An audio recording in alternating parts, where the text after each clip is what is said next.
Is it visible to everyone? Yes, sir.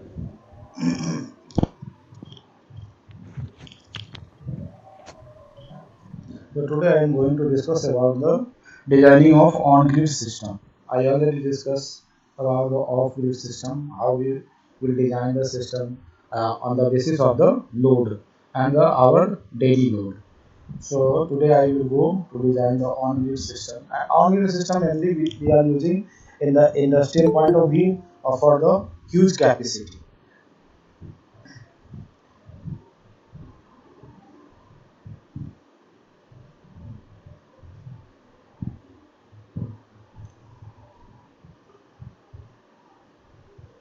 See here, as you can see, there are numbers of photovoltaic systems, and every system has an individual inverter.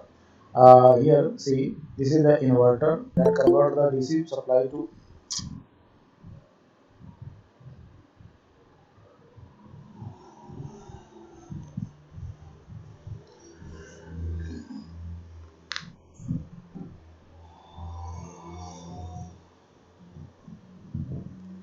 So, in the on-grid system, our motive to convert the DC output from the panel to AC to transfer the grid, because in the on-grid system the total power generated by the panel transfer to the grid, and in the grid if you will only transfer when the frequency of the output current, output power getting from the panel should be equal to the frequency of the grid. If the frequency is not same, then you cannot transfer to the grid. So main motive is to convert the output power from the panel to in as same as the grid frequency.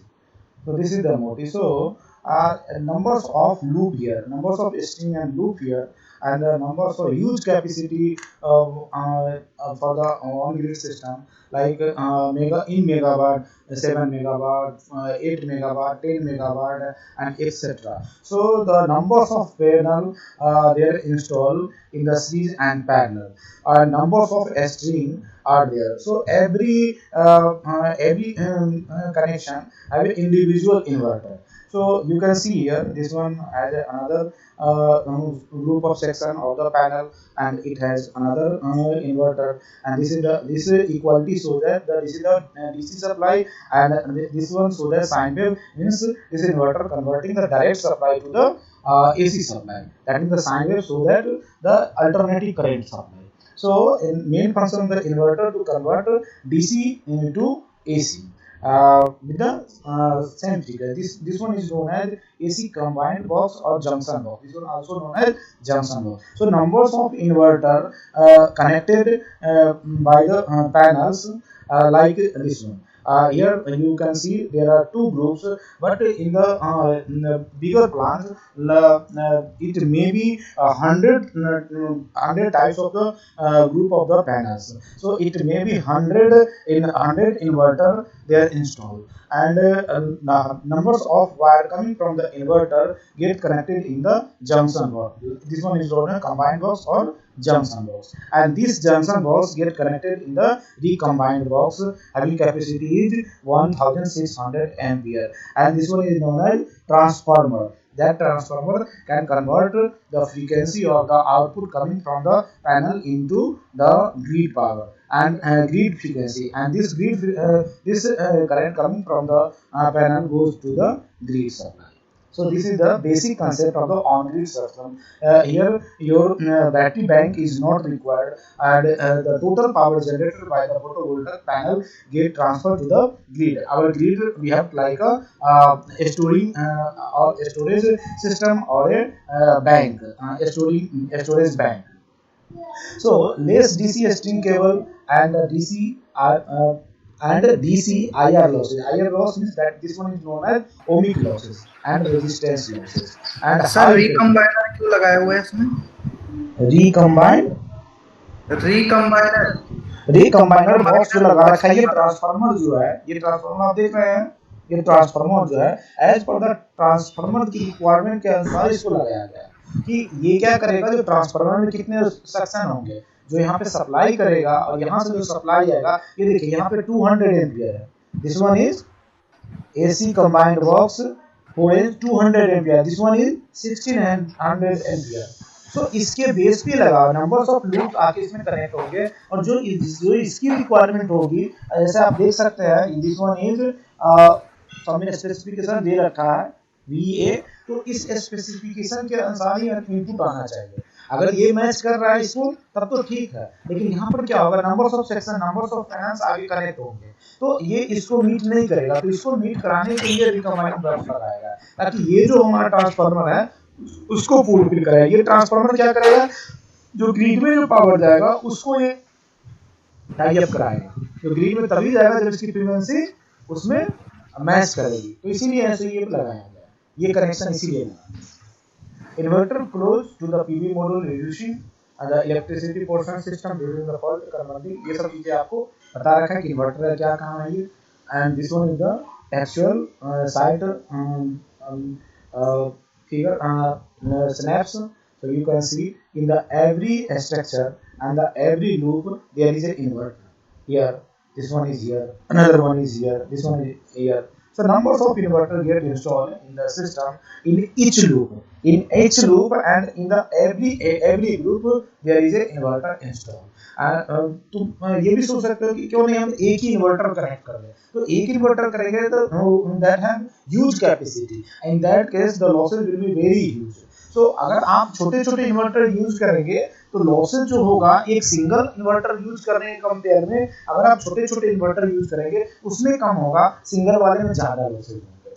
तो इसीलिए क्या करते हैं कि जो grouping होती है उसमें डिफाइंड होता है कि दिस मच वाट पे हम एक है सो इन्वर्टर लगाएंगे, एक लूप बना देते हैं कि दिस मच ये स्ट्रिंग है और इसमें इतने पैनल लगे हुए 10 या 15 पैनल लगे, इसके लूप पे हम इतना वाट का ये इतना केवीए का ये जो इन्वर्टर है वो लगाएंगे। अब बात की इन्वर्टर कैसे डिजाइन करेंगे, तो इन्वर्टर जो डिजाइन करेंगे अकॉर्डिंग टू द पैनल का जो स्पेसिफिकेशन होगा उस पर डिजाइन करेंगे।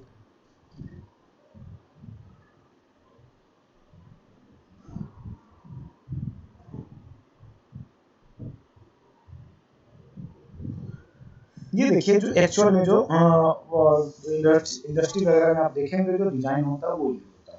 ये देखिए अभी आपने देख रखा था ईच लूप में ये इन्वर्टर लगा हुआ है, ये इन्वर्टर, और इसके बाद ये बिगर पैनल लगा हुआ है जो सभी से जो आउटपुट आ रहा है वो इसमें कनेक्टेड है।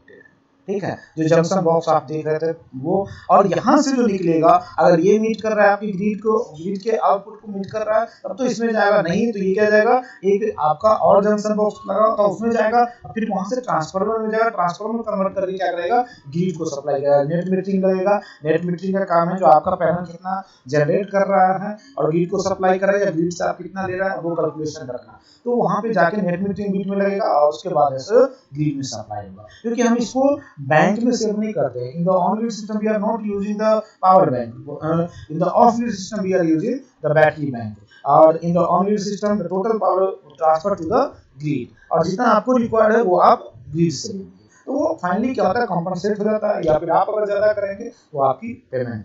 तो इस तरह से ये सारे इन्वर्टर लगे हुए लूप वाइज लगे, सबकी डिफाइंड होगी, इसकी कैपेसिटी पार्टिकुलर कैपेसिटी होगी, तो उतनी कैपेसिटी पर एक इन्वर्टर लगा रखा है। अब एक बात कि हम एक ही इन्वर्टर अगर लगाएंगे तो नंबर ऑफ मिसहैपनिंग होने के चांसेस है, शॉर्ट सर्किट होने की चांसेस है, उसके बाद आपके लॉसेज ज्यादा होने की चांसेस है, जो लूप में जो लॉसेज होंगे वो ज्यादा होंगे, क्योंकि ह्यूज करंट जब जाएगा, वायर की जो डाया होता है वो 10 mm के आसपास आपने फिक्स कर रखा है, लेकिन जब उसमें ज्यादा फ्लो कराएंगे तो फिर उसमें क्या होगा, लॉसेज ज्यादा होंगे। इसीलिए क्या करते हैं कि छोटे छोटे इन्वर्टर यूज करते हैं।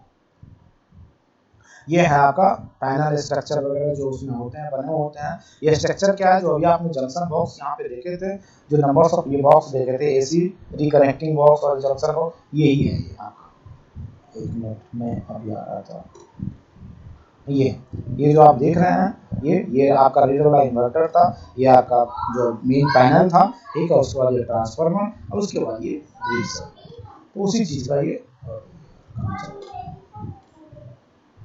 जो आप देख रहे हैं ये मेन जंक्शन बॉक्स है। इससे क्या होगा, सभी से निकल के ये यहाँ पे आके कनेक्ट होगा, फिर यहाँ से 2 वायर निकलेगा जो जाएगा ट्रांसफार्मर, ये आपका जो आउटपुट जो होगा, और उसके बाद इसको ट्रांसफार्मर में के बाद ग्रिड में हो जाएगा। वो ये पैनल का ये स्ट्रक्चर दिखा रखा है कैसे करना है। आप देखेंगे तो जनरली क्या होता है, इलेक्ट्रिक जो ऑन ग्रिड सिस्टम होता है उसमें पैनल्स बहुत बड़े बड़े लगे होते हैं क्योंकि उसकी कैपेसिटी बहुत ज़्यादा होती है। लेकिन ऑफ ग्रिड सिस्टम में क्या होता है, हमारा छोटा कैपेसिटी है, 2 किलोवाट 3 किलोवाट, यहाँ पर क्या होता है मेगावाट में कैपेसिटी होती है। इसीलिए क्या है कि पैनल जो लगे होते हैं वो बहुत ज़्यादा वहाँ पे इन्वर्टर वगैरह और पैनल बहुत बड़े बड़े लगाए जाते हैं। ये आपका ट्रांसफार्मर है, जो अभी ट्रांसफार्मर की बात कर रहे थे, ये ट्रांसफार्मर है। तो अब यहाँ पे देखिए, आपने डीसी में देखा था कि जो डीसी सिस्टम था, numbers of module in a string, उसके बाद क्या करते थे हम लोग, जो ओपन सर्किट वोल्टेज था उससे, और इन्वर्टर जो maximum based on the temperature at the site, जो टेम्परेचर है साइट का उसके बेस पे अगर देखें तो स्ट्रिंग एंड एरे साइजिंग हम कैसे करेंगे। जो स्ट्रिंग है, स्ट्रिंग कहने का मतलब कि सीरीज में आपने कितने कनेक्ट कर रखे हैं, और एरे मतलब पैरेलल में कितने कनेक्ट कर रखे हैं। तो उसको निकालने के लिए सबसे पहले आप क्या करें, numbers of module in string निकाल लीजिए, कितने मॉड्यूल, उसके बाद जो मैक्सिमम पावर है वो, and fall within the inverter MPPT voltage है। जितने भी इन्वर्टर होते हैं उसमें ये ऑलरेडी ये चार्ज इंस्टॉल होता है। तो numbers of module in string and VMPP should fall within the inverter. ये दोनों जो मल्टीप्लाई कर रहे हैं वो क्या है, इन्वर्टर के विदिन में वैलिड होना चाहिए। जो एमपीपीटी जो मैक्सिमम वोल्टेज होगा इन्वर्टर का उसके अंडर आना चाहिए, उससे बियॉन्ड नहीं आना चाहिए। Short circuit current should be less than inverter short circuit. जो शॉर्ट सर्किट जो इन्वर्टर का जो मैक्सिमम करंट होगा उससे स्ट्रिंग की शॉर्ट सर्किट जो करंट होनी चाहिए शुड बी लेस होनी चाहिए। उसके बाद जो मॉड्यूल ऑफ जो numbers of module in string होंगे एंड ओपन सर्किट जो वोल्टेज है, दोनों को जब मल्टीप्लाई करेंगे तो वो क्या होना चाहिए, less than inverter V max से लेस होना चाहिए। जो मैक्सिमम वोल्टेज है इन्वर्टर का, देखिए इन्वर्टर के भी मैक्सिमम वोल्टेज होगी एंड द मैक्सिमम उसके पावर भी होंगे, पावर भी मैक्सिमम इन्वर्टर की इंडिविजुअल होगी जो डिजाइन कर रखा हो, जिसने बनाया होगा।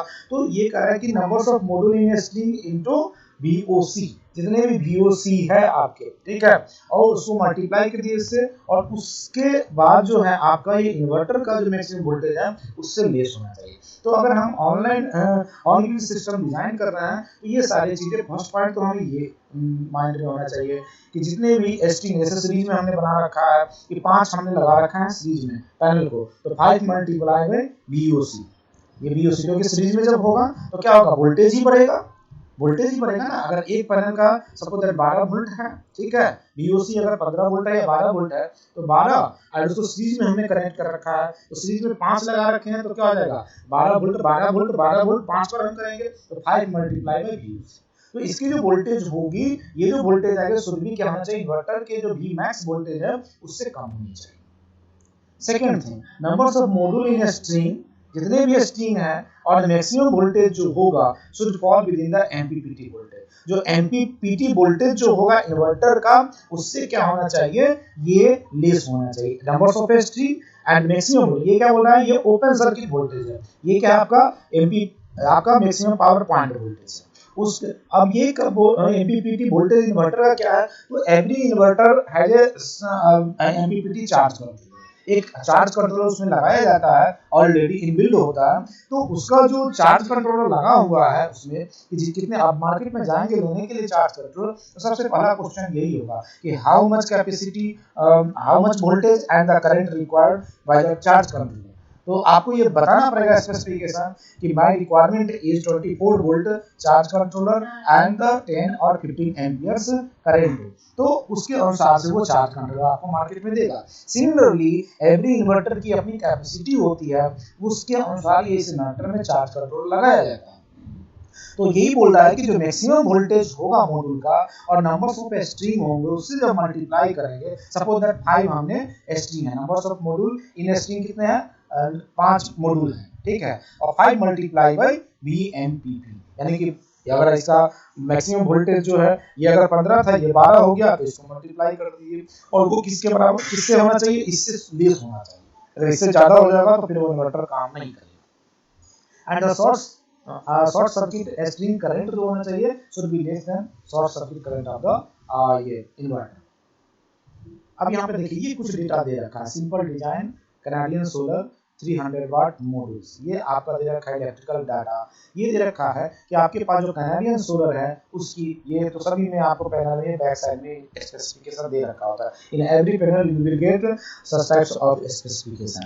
तो ये क्या आपका STC, that is the standard test condition of the irradiation should be 1000 watt per meter square, air mass should be 1.5 and temperature should be 25 degrees. At this condition the performance of the Canadian solar panel is this one. That means the nominal power and the maximum power is 300 watt. Output operating voltage and maximum voltage with respect to this power is 36.1, and the output current, that is the maximum current at the maximum power point, that is the 8.30 ampere, and the open circuit voltage is this one. As you can see, the open circuit voltage is always more than the maximum voltage, and the short circuit current is also always more than the maximum current. So this is the, from this information you can calculate the other parameters for the inverter.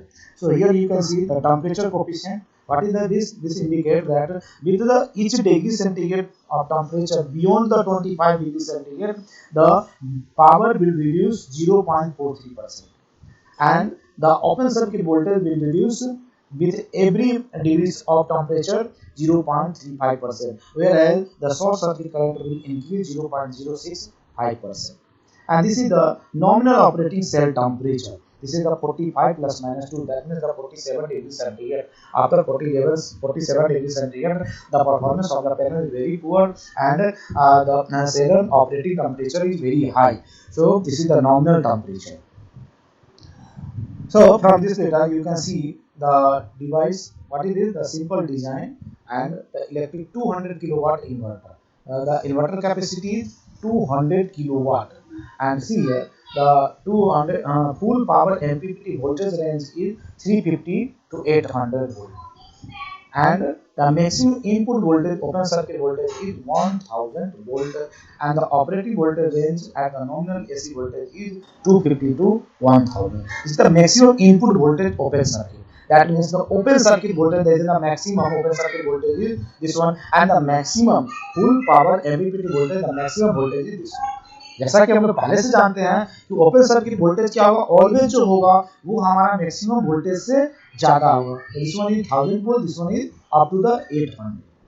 ये data है, बाकी तो data आप देख ही रहे हैं। Maximum DC input current this one, maximum array short circuit current this one, this is the nominal DC input, this is the, तो इस डेटा के बेस पे हम सिस्टम को डिजाइन करेंगे। तो ये दो टाइप के इसके डिवाइस शॉर्ट नेम है।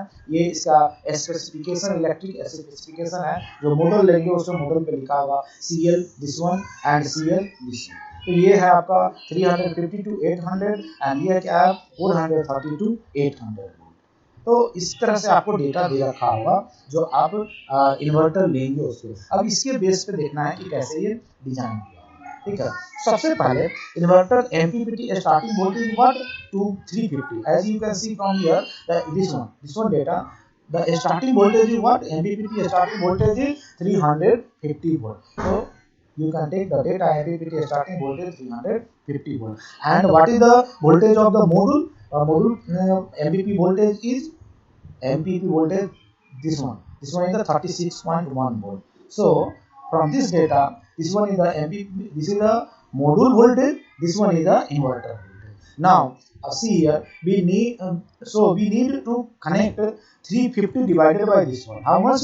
9.6169 module. That means you can connect 10 module in a series. Approximately 9.69 means how much?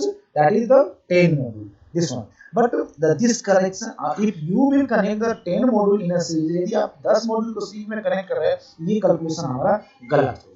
कैसे गलत होगा अब जरा सा देखिए। इसमें हमने कोई भी टेम्परेचर वेरिएशन नहीं दिया। जो आप ये देख रहे हैं ये कब है मैक्सिमम वोल्टेज, जब आपका 1000 वाट पर मीटर स्क्वायर इरेडिएशन है तब है। लेकिन हमारा टेम्परेचर भी तो होना चाहिए 25 degree centigrade. But every instant क्या हो रहा है, टेम्परेचर जैसे ही 25 से बियॉन्ड जाएगा हमारा क्या होगा, मॉड्यूल का जो है वो वोल्टेज जो है वो कितना घट रहा है, 0.43% वो एवरी टेम्परेचर के साथ डिक्रीज कर रहा है। तो यहाँ पे देखिए ये आपका 300 वाट का पैनल है and coefficient of temperature is given that 0.43% पर degree centigrade. This is the maximum P max temperature coefficient, and this is the voltage at the 25 degree centigrade, and the V max decreases with the temperature like this. This one is given here, the V max. This is the V max, and the temperature coefficient is, this is the VOC, and this is the voltage. This is the voltage. This is the 0.43% with every degree centigrade of temperature. So here we can calculate the VMPP. Here, see here, this is the module, this is the power, and this is the voltage. So अगर temperature बढ़ रहा है, suppose the temperature grow from 25 degree to 70 degree centigrade, 25 degree centigrade से 30 degree centigrade जा रहा है, ठीक है। तो अगर आप देखेंगे तो इसमें क्या है, जो वोल्टेज जो डिक्रीज करेगा 36.1 into 0.43%, एंड कहां से कहां तक 70 minus 25, 70 minus 25 is equal to how much, that is 45, and जब हम इसको मल्टीप्लाई करेंगे तो हमारा एग्जैक्ट वोल्टेज कितना आएगा, 29 पर। एक चीज और बता दो आपको, ये कंफ्यूजन ना हो कि P max का टेम्परेचर कोएफिशिएंट ये है तो आप VMPP के कोएफिशिएंट में क्यों ये मल्टीप्लाई कर रहे हैं, ये है ना, आप ये कंफ्यूजन है। तो see here from this data you can see the variation in the current is very less with the temperature. So measure जो पावर क्या होगा, P max is what? P max is the multiplication of the VMP and IMP. So major effect किस पे पड़ेगा, voltage पे ही पड़ेगा temperature के साथ। करंट पे बहुत माइनर इंक्रीज हो रहा है तो ये नेगलेक्ट हम कर सकते हैं। तो इसीलिए क्या है कि जितना परसेंट यहाँ पे पावर में डिक्रीज हो रहा है वो हम डायरेक्टली VMP में कंसीडर करते हैं। यहाँ पे जो आप देख रहे हैं ये 43% है ना, P max टेम्परेचर कोएफिशिएंट है, हम क्या ले रहे हैं, VMPP की कोएफिशिएंट ले रहे हैं। तो इसको जब मल्टीप्लाई करें तो कितना आएगा, 29.1 वोल्ट आया। तो पहले वाला जो हमने कैलकुलेशन किया था उसमें कितने मॉड्यूल आए थे, there are 10 modules required here to make a string, and here how much module required, so VMPP of the model at 70 degree centigrade we observe that this is the 29.1, and what is the MPPT starting voltage of the inverter, this is the 350. Now the 350 is divided by 29.1, so we get 12.01. that means how much module, approximately 12 modules in a series. As per this calculation there are 10 modules in series. As per this calculation 12 modules in series. Due to the variation in the performance of the panel with the temperature. अगर ये temperature 25 degree remains constant होता तो हमारा ये calculation सही होता, लेकिन temperature क्या है 70 डिग्री सेंटीग्रेड तक वेरी कर रहा है, इसलिए ये पैनल हम लगाएंगे तभी हमारा वो चीजें कंपनसेट होगा। तो कितने मॉड्यूल होने चाहिए, 12 मॉड्यूल सीरीज में होने चाहिए। तो this is the correct calculation, this is the wrong calculation. Is it clear to everyone? Yes sir. सबको क्लियर हो रहा है कैसे कैलकुलेशन कर रहे हैं? Yes sir. तो आप यहाँ देख रहे हैं कि अगर आपने इन्वर्टर ले रखा है जो 2 किलो वाट का है, अभी आपने देखा 20 किलो वाट का इन्वर्टर है, ठीक है। तो 20 किलो वाट का इन्वर्टर के लिए अगर हमारे पास पैनल कितने का है, अगर आपके पास पैनल 300 वाट का है तो हम कितने लगाएंगे सीरीज में, 12 लगाएंगे, ठीक है। और 12 को अगर 3 से मल्टीप्लाई कीजिए तो कितना आ जाएगा, 12 36, यानी कि ये हो जाएगा आपका कितना 3600 वाट के अराउंड, जबकि हमको कितना लगाना था, 2 किलो वाट लगाना था। और एक बात कि इतना कम पर इतना ज्यादा क्यों लग रहा है, ओवरसाइज क्यों हो रहा है, ओवरसाइज इसलिए हो रहा है due to variation of the temperature. जितना कम वेरिएशन होगा टेम्परेचर का उतना कम आपको पैनल लगेगा। सपोज दैट अगर ये आता 50 डिग्री सेंटीग्रेड, आप कैलकुलेशन करके देखा, ये पैनल अप्रोक्सीमेटली 1 पैनल कम हो जाएगा, ठीक है। तो जितने आप कम, अगर आपने सपोज दैट 25 पे रहते तो 10 पैनल लगता तो कितने होगा 10 panel multiply by 300 equal 3000 kilowatt, 3000 मतलब 3 किलोवाट, ठीक है। तो इस तरह से हम कैलकुलेशन करते हैं इन्वर्टर की। ये तो आपने स्ट्रिंग निकाल लिया। अब maximum number of PV module in series, maximum ये क्या निकला, ये तो मिनिमम निकला, 350 था, जो 350 जो वोल्टेज था उसका इन्वर्टर का वो मिनिमम था, 350 टू 800 वोल्ट इसका वेरिएशन हो रहा है। तो हमने मिनिमम पे ये कैलकुलेशन किया, अब मैक्सिमम पे निकालेंगे कि मैक्सिमम कितना आ जाएगा 800 जूल। ठीक है, तो मैक्सिमम के लिए सबसे पहले आप देखिए ये 300 है एंड VOC टेम्परेचर कोफिशिएंट कितना दे रखा है 0.34%। ठीक है, एंड VOC है 25 डिग्री सेंटीग्रेड, आपको ये डेटा में दे रखा है। यहाँ से आप अगर डेटा देखेंगे तो कितना दे रखा है 44.6, इज द वोल्टेज यहाँ पे ऑलरेडी मार्क कर रखा है। तो ये हमने VOC निकाला। ठीक है, VOC इतना पे। अब क्या 10 डिग्री सेंटीग्रेड VOC या 10 डिग्री सेंटीग्रेड क्या है बिलो 25 डिग्री। मैंने सिंपली बताया आपको कि अगर आप नीचे जाएंगे बिलो द 25 डिग्री सेंटीग्रेड आएंगे तो भी परफॉर्मेंस घटेगा, एबव द 25 जाएंगे तो भी परफॉर्मेंस घटेगा। तो बिलो आया तो इसका वोल्टेज कितना घट रहा है 0.34% ईच डिग्री सेंटीग्रेड। तो ये क्या हो जाएगा 10 माइनस 25, 10 माइनस 25 जब करेंगे तो ये क्या हो जाएगा आपका वोल्टेज बढ़ेगा। वोल्टेज तो बढ़ेगा लेकिन करंट क्या हो जाएगा आपका घट जाएगा टेम्परेचर के साथ, ये ध्यान रखना। तो वोल्टेज बढ़ गया, टेम्परेचर आपका घट गया। तो VOC ऑफ द मॉड्यूल है 10 degree centigrade, how much, this one is the 46.87 volt. and the inverter maximum input voltage open circuit voltage how much, this is the 1000 volt। आपको याद होगा कि इसमें ये क्या है आपका मैक्सिमम वोल्टेज है, ओपन सर्किट वोल्टेज ये है। तो अगर हमें ओपन सर्किट वोल्टेज के रेस्पेक्ट में कैलकुलेशन कर रहे हैं तो हमें इसी के लिए कैलकुलेशन करना है, इसका 800 हम नहीं लेंगे। ये मैक्सिमम जो वोल्टेज हम 800 वोल्ट है इसको नहीं, क्योंकि maximum input open circuit voltage ये है। तो ओपन सर्किट के रेस्पेक्ट में हम कैलकुलेशन कर रहे हैं तो ओपन सर्किट ही होंगे।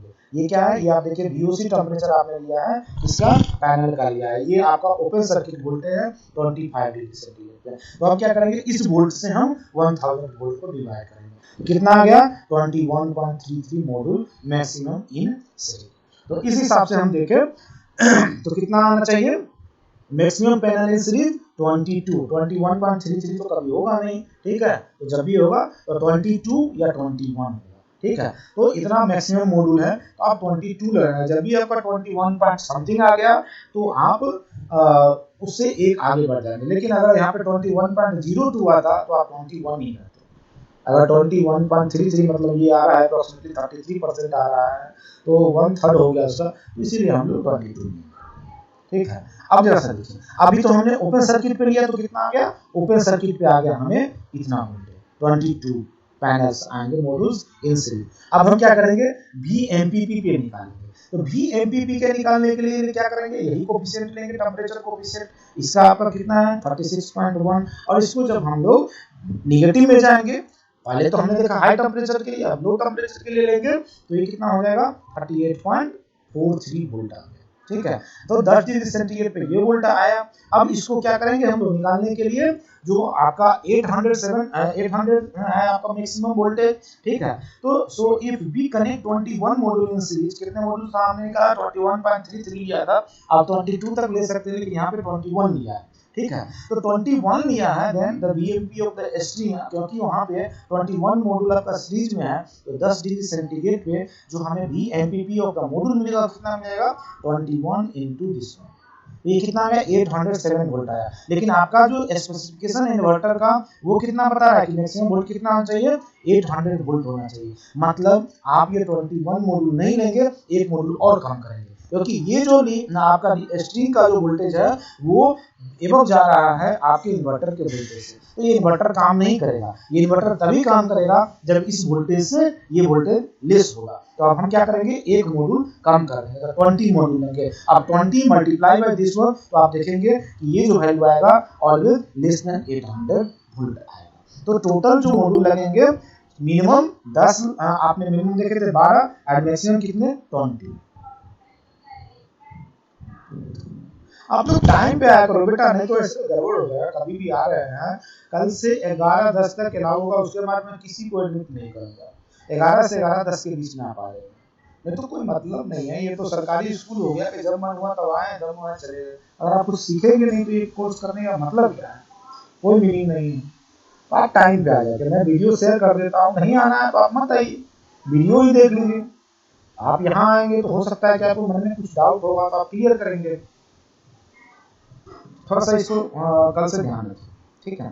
तो इस तरह से हमने क्या देखा कि 20 मॉड्यूल इन सीरीज। इस तरह से क्या होंगे, 20 मॉड्यूल हम सीरीज में लगाएंगे। तो मैक्सिमम पॉइंट पे भी हमने निकाल लिया और मिनिमम वैल्यू पे भी निकाल लिया। दोनों पे इन्वर्टर के मिनिमम और मैक्सिमम वैल्यू के लिए हमने ये कैलकुलेशन कर ली कि कितने मॉड्यूल आपके सीरीज में हो सकते हैं। सो अब देखिए numbers of PV module in series any chosen, तो आपका 12 से लेके 20 के बीच में आप कितने भी मॉड्यूल उसको आप फिक्स कर सकते हैं। Any chosen configuration between 30 to 20 module will fit, but the 20 will be the most desirable. क्या बोला इसमें कि आपका 12 मिनिमम आया था जो 350 के से लेके 800 के बीच में था, तो मिनिमम रिक्वायर्ड था 12 एंड मैक्सिमम हो गया 20। तो 12 और 20 के बीच में अगर 300 वाट का आपने पैनल लगा रखा है तो उसके बीच के वैल्यू के लिए कि जितने भी पैनल लगा रखे हैं ये इन्वर्टर सक्सेसफुली काम करेगा। तो आपका कितना 20 किलोवाट का लगाना, आपका जो इन्वर्टर है वो कितने का था, आप यहाँ पे देखिए ये आपको इन्वर्टर दे रखा है, ये क्या बोल रखा है, electric 20 kilowatt inverter, simple design for the 20 kilowatt inverter. तो इस तरह से आप वेरिएशन डाल सकते हैं एज पर द रिक्वायरमेंट कि आपको कितने चाहिए। आपको मिनिमम पता चल गया, मैक्सिमम पता चल गया, तो एज पर द रिक्वायरमेंट आप इसको वेरी करा सकते हैं कि कितना होना चाहिए। इज इट क्लियर कि कैसे हम इन्वर्टर का डिजाइन किए।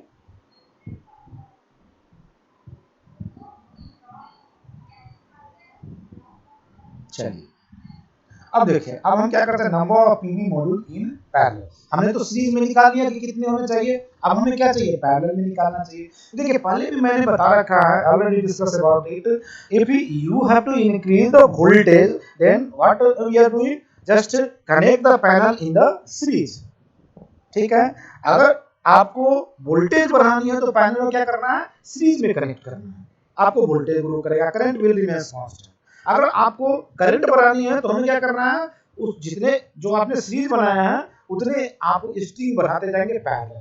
ठीक है, तो हमारा ये तो निकल गया कि इन अ स्ट्रिंग अगर आप सीरीज बना रहे हैं तो minimum panel should be 12 and the maximum panel should be 20 and you can vary the numbers of panel between 12 and 20। ये तो निकल गया हमें as per the voltage requirement, जो आपने देखा 350 टू 800 वोल्ट जो हमारा इन्वर्टर का जो स्पेसिफिकेशन था उसके बेस पे हमने निकाल लिया। ठीक है, अब हमें क्या करना है, we will have to determine the numbers of parallel connection, that means how much string should be in the parallel. तो उसके लिए हमें करंट पैरामीटर लेना पड़ेगा। ये करंट पैरामीटर क्या है, तो as per the inverter specification you can see this is the maximum MPPT current of the inverter, just see here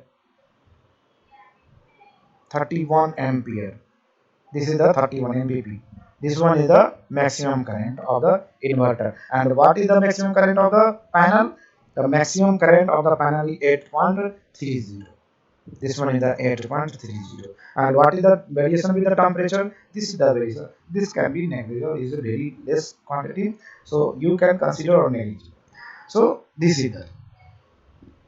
तो आइए आप यहाँ पे आ जाइए, यहाँ पे तो हमने क्या किया, ये एक 31 एम्पियर है इसकी मैक्सिमम आपका इन्वर्टर का इनपुट करंट है, 31 एम्पियर आप इनपुट दे सकते हैं। अगर इससे ज्यादा है तो आप उसमें उस इन्वर्टर को नहीं आप यूज कर सकते हैं। तो लेट्स कंसीडर 3 स्ट्रिंग पर एमपीपीटी। ठीक है, तो हमने ये कहा है कि 3 स्ट्रिंग। अब आप यहाँ पे देखिए, so the maximum current would be कितना हो चाहिए, 8.3 into 3 24.9 एम्पियर एट 25 डिग्री। अब ये बात की 8.3 कहाँ से आया, तो 8.3 देखिए मैक्सिमम करंट वुड बी। अब इसको क्या किया,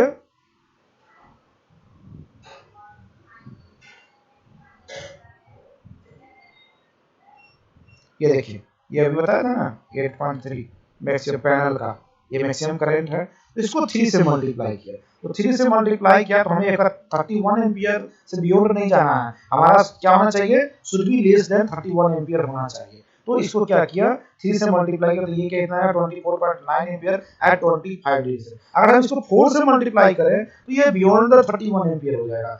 8 4 जा 32 एंड 3 4 जा 12, तो ये हो जाएगा 33.2 ampere and 33.2 is more than 31 ampere. So आप इसमें 3 ही ले सकते हैं, 3 स्ट्रिंग ही बना सकते हैं, आप 4 स्ट्रिंग नहीं बना सकते। ये एमपीपीटी जो ये जो आपका इन्वर्टर है उससे इसका मैक्सिमम करंट ज्यादा नहीं होना चाहिए। अगर वो ज्यादा हो जाएगा तो ये इन्वर्टर आपका काम नहीं करेगा, ये डिजाइन इसको फुलफिल नहीं करेगा ये, क्योंकि ये जितना कैपेसिटी होगा उतना ही, तो एक घोड़े से तो उतना ही आप काम करा सकते हैं जितना उसकी कैपेसिटी, गधे से आप उतना ही काम करा सकते हैं जितना उसकी कैपेसिटी है। अब घोड़े वाला लोड तो आप गधे पे नहीं डाल सकते हो, हाथी वाला लोड घोड़े पे नहीं डाल सकते, तो जिसकी जितनी कैपेसिटी है उसके अंडर ही उसको लोड देना, ठीक है। तो यहाँ पे आपने क्या देखा कि 3 string should be in parallel. तो ए 1 स्ट्रिंग में कितने पैनल थे, 1 स्ट्रिंग में आप 12 to 20 रख सकते हैं पैनल, और कितने स्ट्रिंग बना सकते हैं, देयर आर 3 स्ट्रिंग, और ये जो कॉम्बिनेशन बनेगा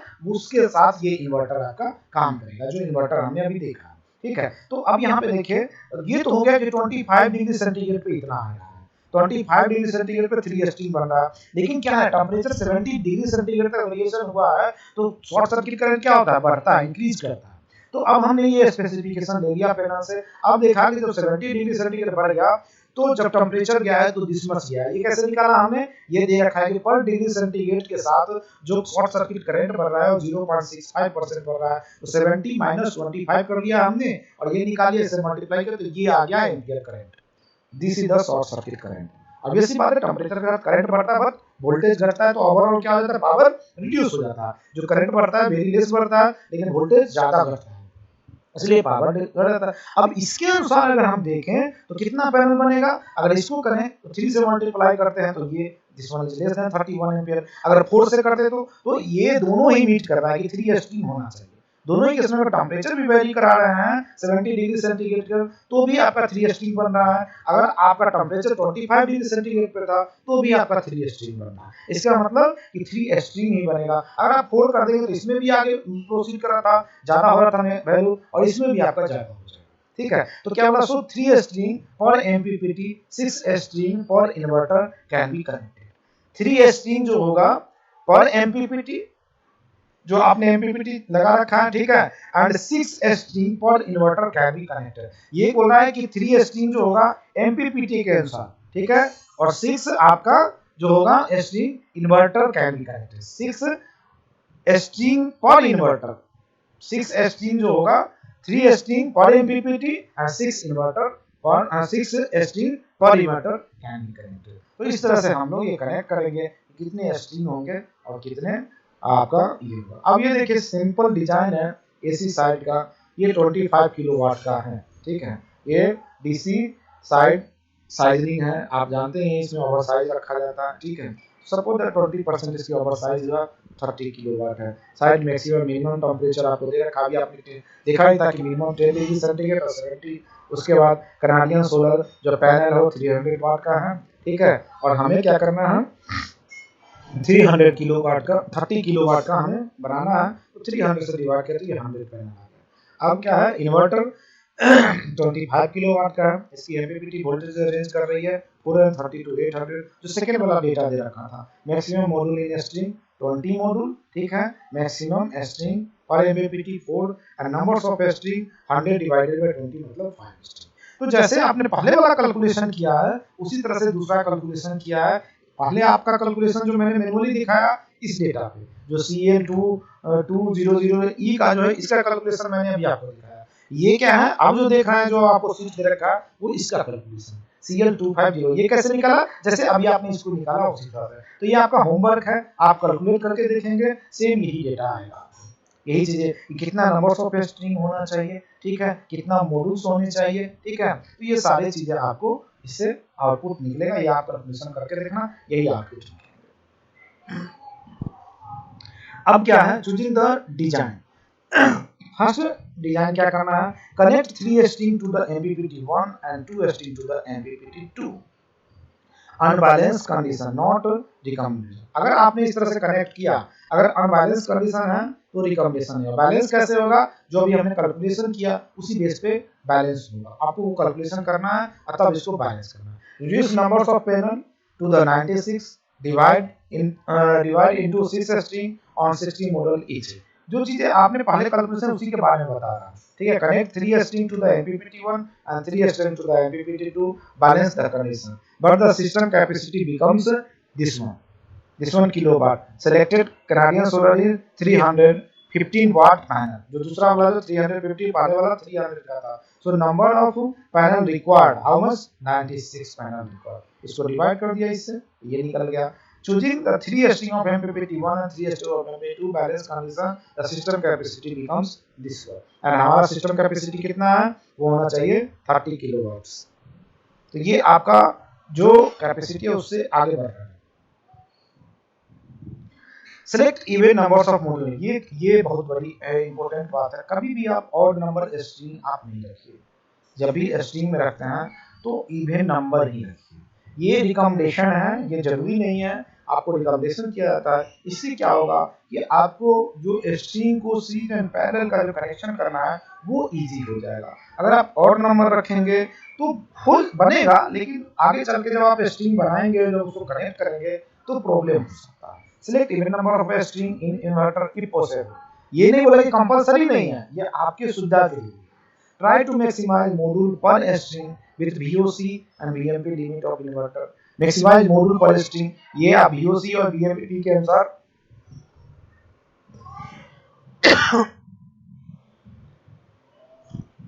इसको जरा बंद करो, इधर से लो, पैर को थोड़ा कम कर दो। नहीं, वो नहीं, वो तो खोल ही दो, पैर को थोड़ा कम कर दो, उधर से बोल रहा हूँ, उसको इधर कम करो, कम करो।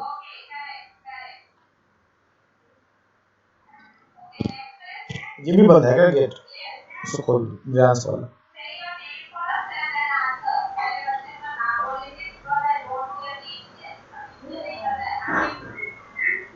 हाँ, हेलो। हाँ, ट्राई टू मैक्सिमाइज मॉड्यूल, जो अभी आपने कैलकुलेशन देखा उसके अनुसार आप VOC के लिए कैलकुलेशन निकालेंगे, BMP के लिए कैलकुलेशन निकालेंगे और उसके बाद उसको मैक्सिमाइज करें, जो चीजें आपने अभी देखा। Connect shadow bed string to same MPPT and other to different MPPT to achieve maximum harvest and do not combine separate string of PV module in one string। तो ये सारे रिकमेंडेशन है आपको, जो करना क्या है, जो आपने पहले कैलकुलेशन किया है उसी के बेस पे कैलकुलेशन करना है। अब AC सिस्टम डिजाइन, ये देखिए AC, आप AC सिस्टम कंसिस्ट ऑफ क्या क्या होते हैं AC सिस्टम में? AC switch box, AC combiner box, अभी आपने देखा था उसमें कंबाइनर बॉक्स, AC रिकंबाइनर बॉक्स, ये कंबाइनर बॉक्स का उसका रिकन है, AC केबल्स एंड ट्रांसफार्मर। ये मेन चीज होते हैं जो आपका ऑन यूज सिस्टम होता है उसके लिए। ये आप देखिए, यही चीजें वहां पे लगा हुआ था। ये देखिए, ये पैनल है, this is the inverter, AC combiner box, ठीक है। उसके बाद ये आपका AC रिकंबाइनर बॉक्स। इसे नंबर्स ऑफ स्ट्रिंग, अब इस तरह के एक तो स्ट्रिंग आके जुड़ा, इस तरह से नंबर्स ऑफ स्ट्रिंग आ जाएंगे, क्योंकि वो मेगावाट में कैपेसिटी है, तो नंबर्स ऑफ इस तरह के सिस्टम लगे होंगे।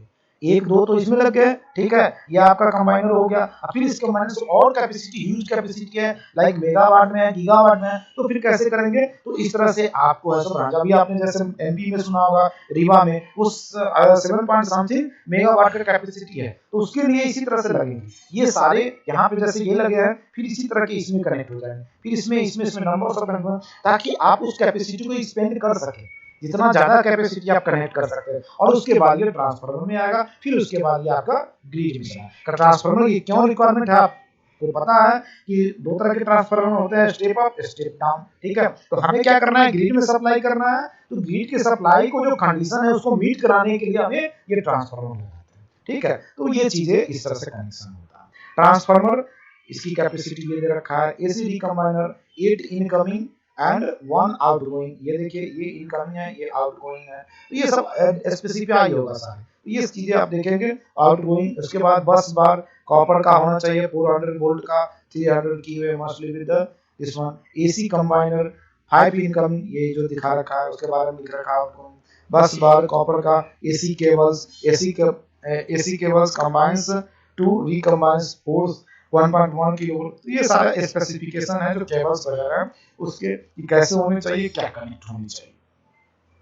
हायर एंड EPC कॉन्ट्रैक्टर, ये EPC का मतलब क्या होता है, जो आप स्ट्रक्चर वगैरह लगाते हैं, ठीक है, जो उसको बोलते हैं EPC। जो L&T वगैरह है, स्ट्रक्चर का काम करती है। जो पैनल इंस्टॉल होता है, तो पैनल इंस्टॉल करने के लिए हम क्या करते हैं, सबसे पहले स्ट्रक्चर बनाते हैं, फ्रेम बनाते हैं, और उसके पैनल को स्ट्रक्चर करते हैं, तो वो EPC कहलाता है। जो स्ट्रक्चर का काम करता है वो EPC कहलाता है, ठीक है। Erection and commissioning, erection, power plant commissioning, इस तरह का प्रोग्राम होता है।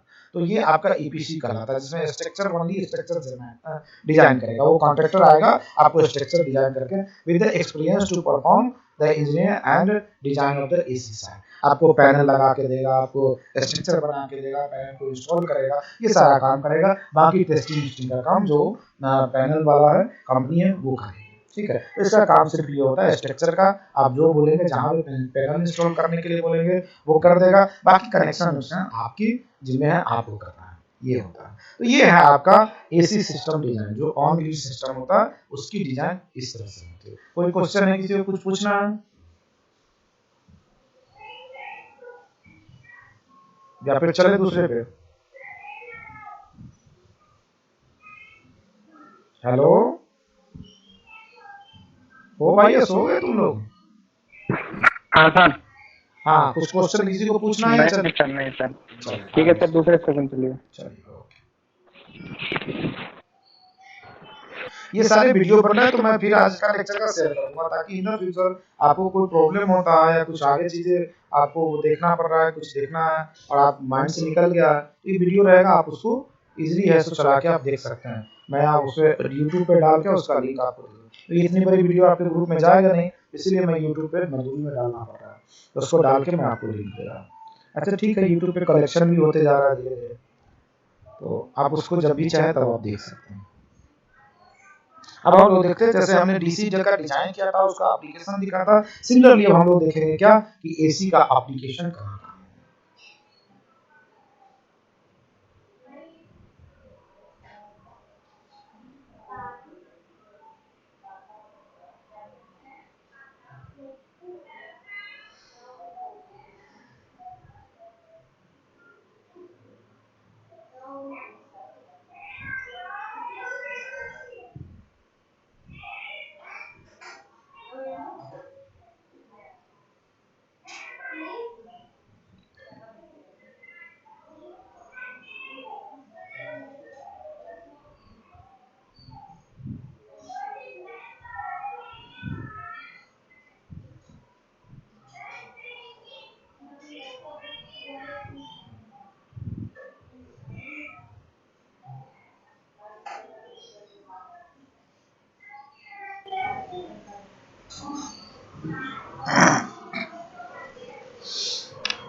Is it visible to everyone?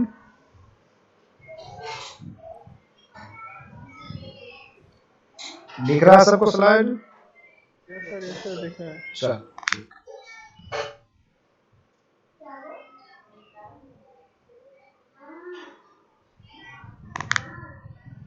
these are the content। इसमें क्या है, हम लोग एप्लीकेशन को देखेंगे। ग्रिड एप्लीकेशन जो है क्या क्या है, external versus grid connected system, components, interconnected PV module and inverter. तो इन्वर्टर आपने डिजाइन वगैरह देख लिया।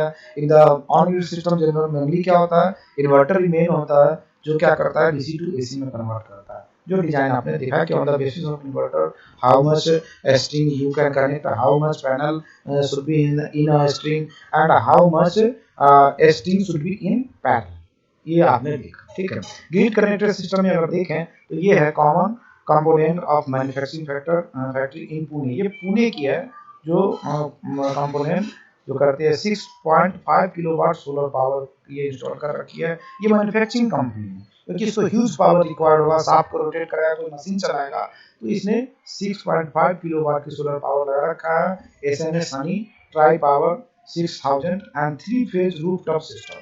ये सिस्टम क्या है, 3 फेज रूफटॉप, क्योंकि हैवी लोड जब चलाना है उसके लिए 3 फेज रिक्वायर्ड है। गवर्नमेंट ऑफिस में ये गुजरात में आपका गवर्नमेंट की ऑफिस है, उस पे 10 किलोवाट का सोलर पावर लगा हुआ है। SMS Sunny try power 3 phase rooftop system, this one is also 3 phase and this is a textile mill in Tamil Nadu. PV diesel hybrid plant है, ये हाइब्रिड प्लांट है जिसमें कि PV and diesel DG system जो होता है उसके साथ ये हाइब्रिड बनाया गया है। एग्जिस्टिंग 1.25 में mega volt ampere genset with the grid connection and upgraded with the 1 megawatt solar and 44 numbers of sunny tri power, this one is the and the fuel safe control base।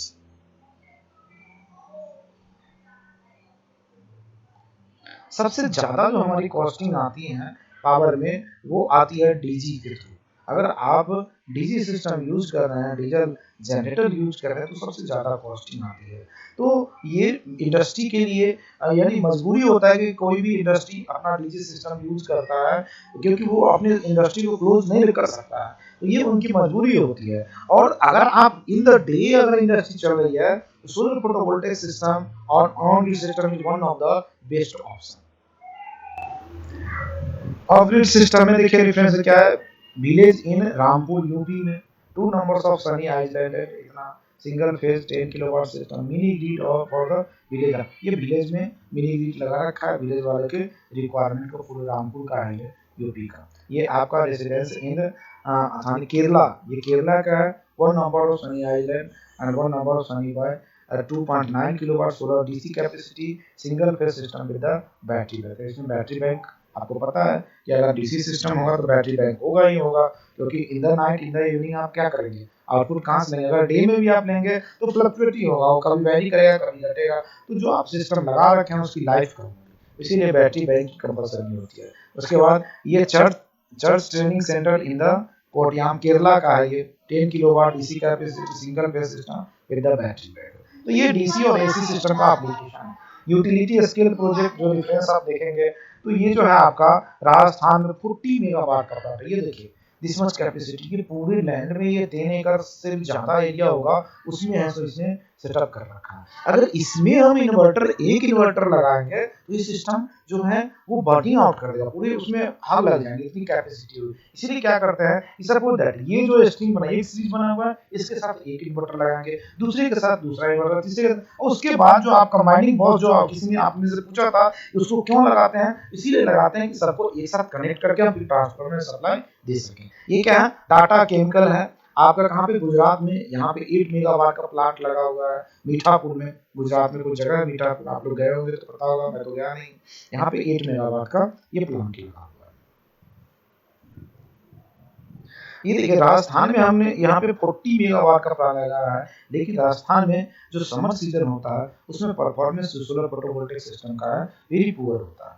तो ये जो location इन्होंने select किया है मे भी हो सकता है अवेलेबिलिटी की वजह से किया होगा, लेकिन ये सुटेबल नहीं है, क्योंकि हमारे यहाँ जो समर सीजन होता है वो अप्रोक्सीमेटली आपका अप्रैल से लेके सितंबर तक जाता है, और अप्रैल से अप्रोक्सीमेटली 5 to 6 मंथ ये डैमेज हो जाता है, बहुत कम एफिशिएंसी हो जाता है, 7 to 8% आ जाता है इसका एफिशिएंसी।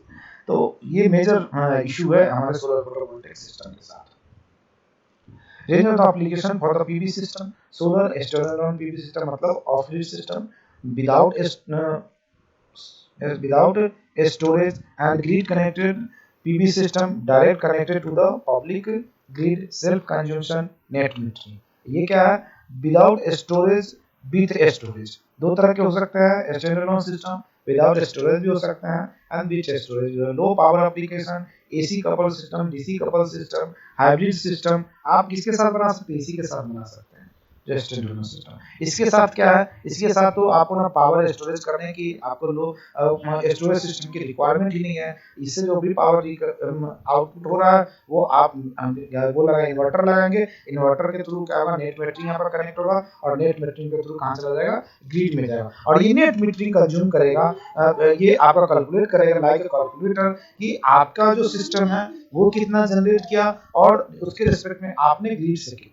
अगर आपके सिस्टम ने ज्यादा जनरेट कर दिया है तो फिर वो ग्रिड में जो पावर सप्लाई, सपोज दैट आपने आपके सिस्टम में 10 यूनिट जनरेट कर दिया और ग्रिड से आपने 8 यूनिट है सो पर डे कंज्यूम किया है, तो आपको जो गवर्नमेंट पे करेगी 2 यूनिट का पे करेगी। यदि आपने 10 यूनिट का कंज्यूम कर लिया और आपका पैनल ने 8 यूनिट है सो जनरेट किया है, तो उस केस में क्या होगा, 2 यूनिट का आपको पे करना होगा government.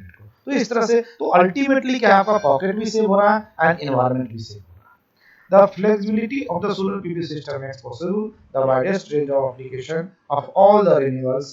Their modularity makes it possible to harness solar energy at different size scale by the individual cooperatives and a small business and the solar PV too। मतलब ये कहने का मतलब ये है कि आप अपने छोटे से छोटे स्केल में घर में लगा सकते हैं, लोग इंडस्ट्री में यूज कर सकते हैं, स्कूल्स में यूज हो सकते हैं, हॉस्पिटल में यूज हो सकते हैं, गवर्नमेंट जो ऑफिसेज है वहाँ पे आप यूज कर सकते हैं। तो नंबर्स ऑफ तरह की चीजें हैं जिसमें आप यूज, और सिंपल टेक्नोलॉजी है, इसमें ज़्यादा आपको वो हार्ड एंड फास्ट नहीं है, आपको सिंपल पैनल अवेलेबल है।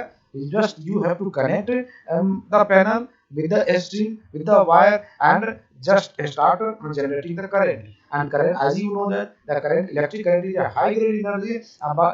Getting the high grade energy, you can convert in the any form of the energy. आपको जो भी चाहिए, आपको सॉफ्ट रोटेट करना है, सॉफ्ट रोटेट कर लीजिए। आपको कुछ भी इक्विपमेंट चलाने हैं, मशीन चलाने हैं, कंप्यूटर चलाने हैं, लैपटॉप चलाने हैं, जो भी चलाने हैं, सब हर तरह के काम आप इससे कर सकते हैं, क्योंकि हमें हाई ग्रेड एनर्जी अवेलेबल हो रहा है।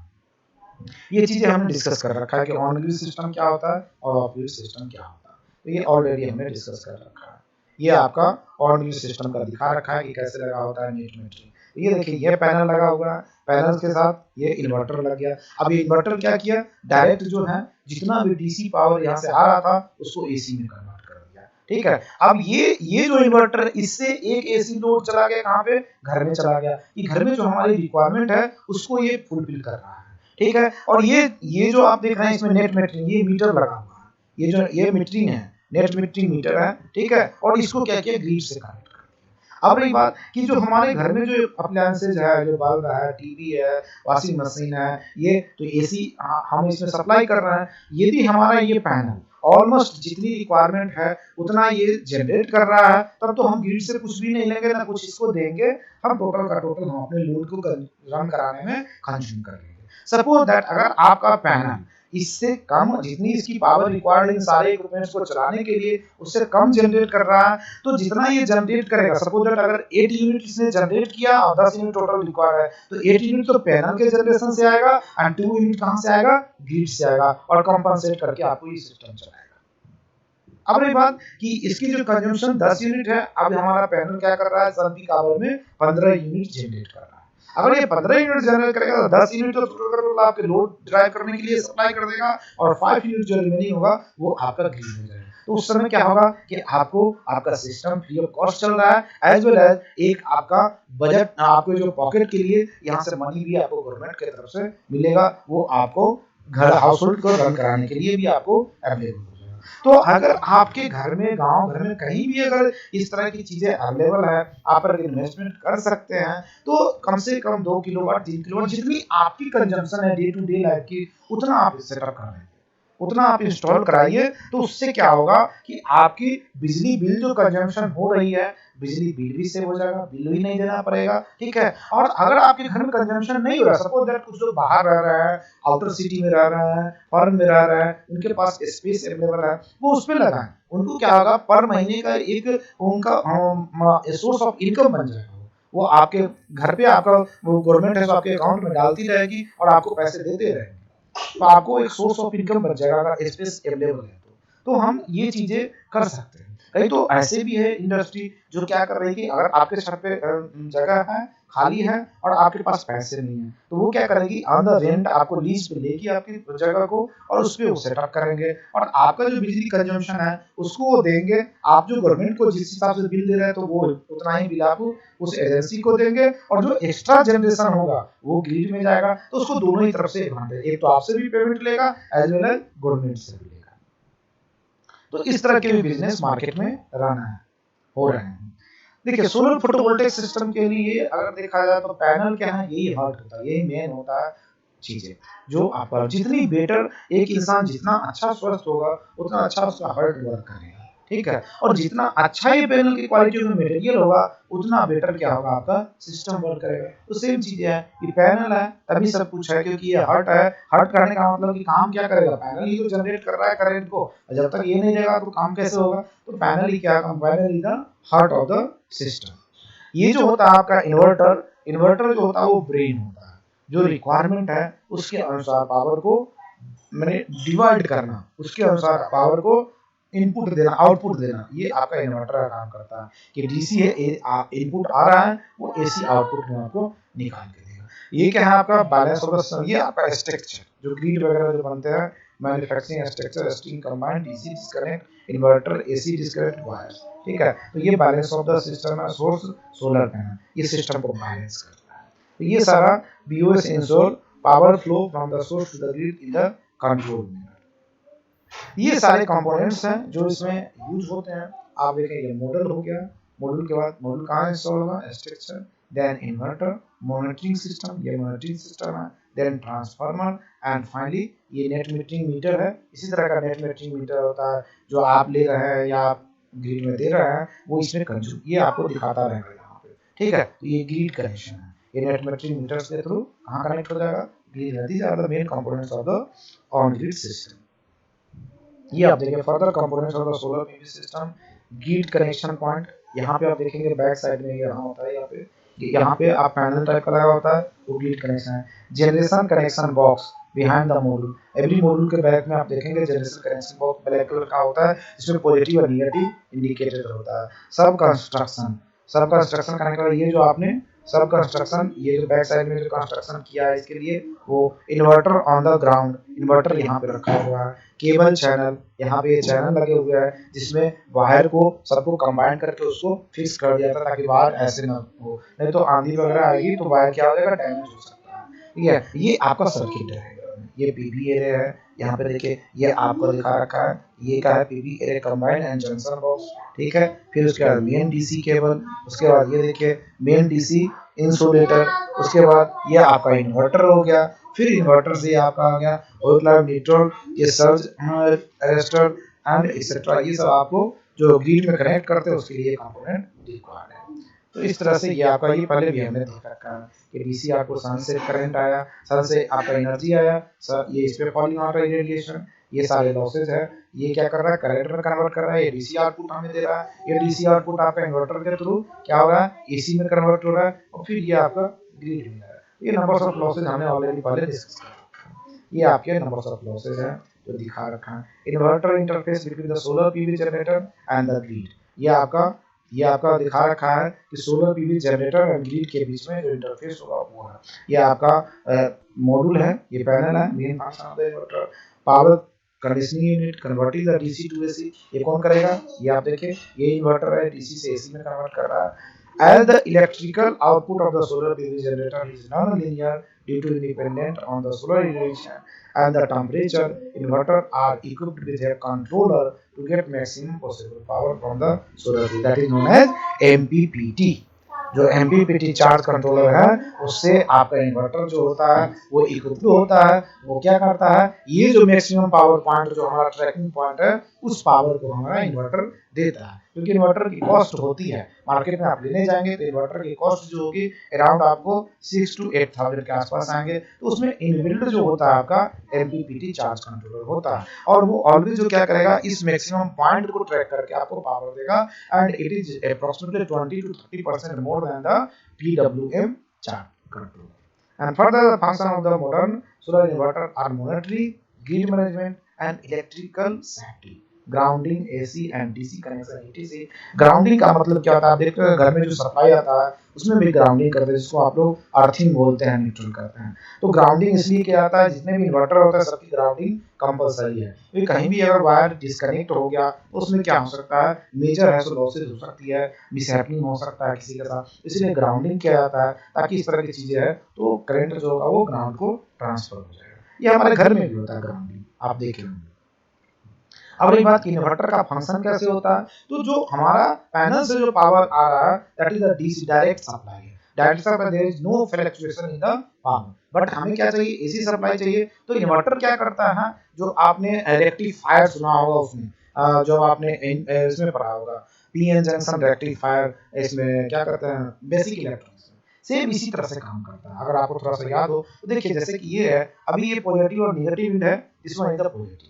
अब क्या होगा, यहाँ से ये डिस्कनेक्ट होगा और ये इससे कनेक्ट होगा, तो ये जब इससे कनेक्ट होगा तो ये क्या हो जाएगा, पॉजिटिव है, नेगेटिव हो जाएगा। तो अभी हाफ फाइनल फर्स्ट हाफ के लिए क्या है, पॉजिटिव इंड है, तो आपका जो ग्राफ बनेगा ऊपर वाला ये ऐसे ग्राफ बन जाएगा first half, and second half के लिए ये क्या होगा, ये नेगेटिव होगा, ये पॉजिटिव होगा, तो नीचे वाले में फिर हाफ बन जाएगा पॉजिटिव। तो इस तरह से क्या होगा कि आपके फ्लक्चुएटिंग जो साइन वेव जो बनता है कि initially first half is positive, then second half के लिए बिलो एक्स एक्सिस के बिलो आ गया पॉजिटिव, तो आपको ये क्या हो रहा है, एसी में कन्वर्ट होना है। तो डीसी से आपका एसी में कन्वर्ट होता है, जो रेक्टिफायर का काम होता है, जो आपने पीएन जंक्शन वगैरह में पढ़ रखा है रेक्टिफायर, सेम इसी का काम करता है आपको, ठीक है। तो उस तरह से ये इन्वर्टर काम करता है। इन्वर्टर जो इलेक्ट्रिकल वाले होंगे अच्छे जानते होंगे कि कैसे काम करता है, क्या होता है, ठीक है। हम तो मैकेनिकल वाले थोड़ा बहुत जो बेसिक इलेक्ट्रॉनिक्स का याद है वो चीजें आपको बता रहे हैं।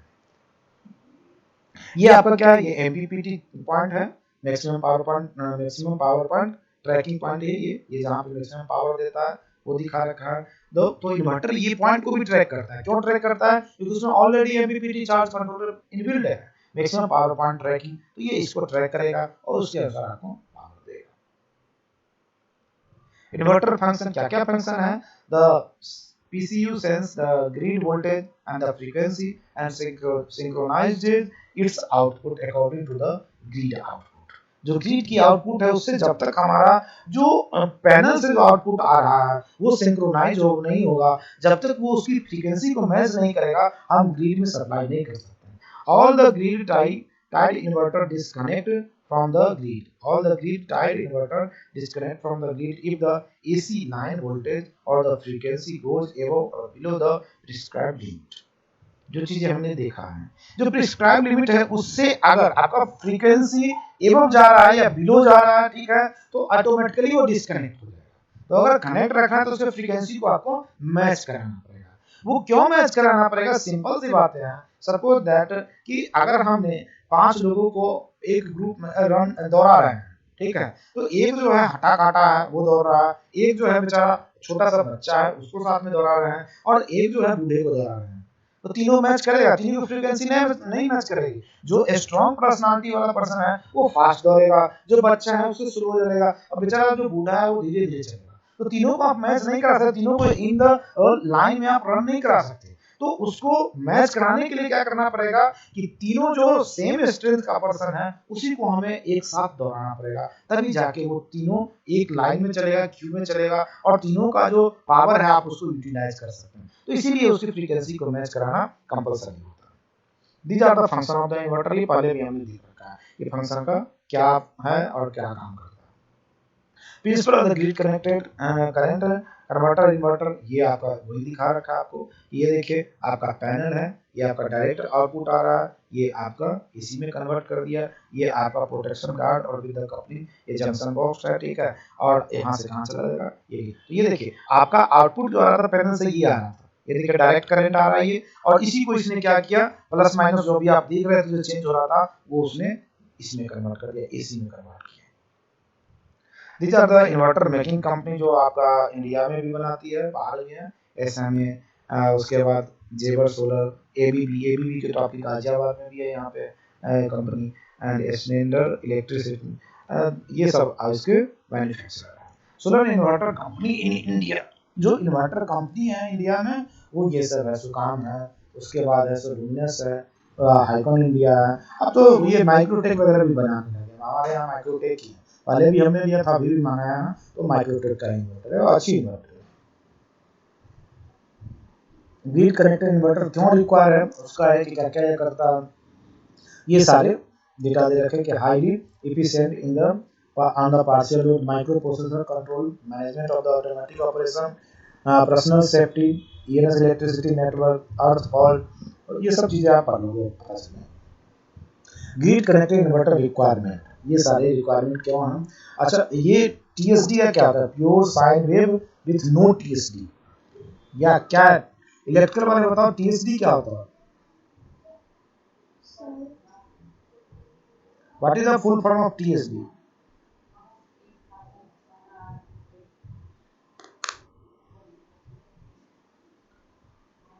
Pure sine wave with no TSD,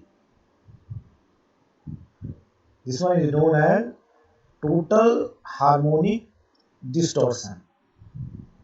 harmonic losses आपने पढ़ा होगा, total harmonic distortion, pure sine wave with no TSD मतलब total harmonic distortion, low standby losses, ease of servicing, highly efficient, automatic warning और shut off, जैसे कोई fault होगा या कुछ होगा तो ऑटोमेटिकली वो ऑफ हो जाएगा।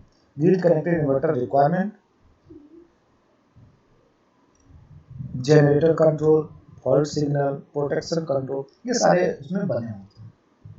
अच्छा, ये क्या है? एंटी आइसलैंडिंग प्रोटेक्शन, ये कोडिंग जो दे रखा है, what is the meaning of anti islanding protection? Prevent the anti islanding protection करने का मतलब ये है कि मैंने आपको पहले भी डिस्कस किया है कि यदि आपकी ग्रिड से पावर जा रहे हैं, ग्रिड से पावर जाएंगे तो आपका जो ऑन ग्रिड सिस्टम है वो काम करना बंद कर देगा। क्यों काम करना बंद कर देगा? यही anti islanding protection. Suppose that अगर ये प्रोटेक्शन नहीं होगा तो क्या होगा, आपने ग्रिड से तो कोई जो है मिस्त्री को इलेक्ट्रिकल फॉल्ट हो गया हो जा रहा है उस पर काम करने के लिए, और आपके यहाँ से क्या हो रहा है, आपने कई मेगावाट का प्लांट लगा रखा है और वहां से वो करंट उसमें जा रहा है, ग्रिड में जा रहा है, तो फिर उसने जो वो डिस्कनेक्ट किया है उसका तो कोई मीनिंग नहीं रह जाएगा। वो जब चढ़ेगा तो फिर वो सीधे भगवान के पास जाएगा। तो उसके लिए क्या किया जाता है, ये प्रोटेक्शन लगाया जाता है कि जैसे ही आपका ग्रिड से पावर जाएगा, आपका जो सिस्टम है, जो आपका solar photovoltaic system on grid system है, वो काम करना बंद कर देगा। पावर तो वो जनरेट करेगा लेकिन वो यूटिलाइज नहीं होगा। जो मीटर है, जो नेट मेट्रिक है, उससे आगे पावर बढ़ने ही नहीं देगा। वहां पे ये प्रोटेक्शन लगाया जाता है। Prevention of on international island is a requirement in all the inverter and strictly mandated by the CEA. ये California energy association, CEA stand for California energy association in the technical standard for the connectivity of the distributed generation resource to run. This is a technical requirement for the inverter in several state solar policy in India. ये आपको दिखा रखा है anti आइलैंडिंग जो आप देख रहे हैं। ये देखिए, ये आपका क्या दिखा रखा है, ये आपका पैनल है, ये आपका इन्वर्टर है, इन्वर्टर से ये कंट्रोलर वगैरह ये सब दिखा रखा है, ठीक है। अब यहाँ से देखिए, ये ग्रिड को जा रहा है, ये आपका ग्रिड को जा रहा है। अगर ये यहाँ से डिस्कनेक्ट नहीं होता है तो ग्रिड को पावर जाएगा, उसने जो काम करने वाला उसने डिस्कनेक्ट करके गया, और ये जब जाएगा पावर सप्लाई होगा तो फिर क्या हो जाएगा, वो कुछ मिसहैपनिंग हो सकता है। तो यहाँ पे क्या होता है, ये जो मीटर जो लगा होता है, जो नेट मैट्रिक वाला, ये क्या करता है, डिस्कनेक्ट कर देता है। जैसे ही यहाँ से पावर लेना, उसमें इस तरह से सर्किट डिजाइन होता है कि जैसे इधर से पावर आना स्टार्ट करेगा, ये इसको इस तरह से डिस्कनेक्ट कर देगा। This one is known as anti, ये आइलैंड इसी को बोलते हैं।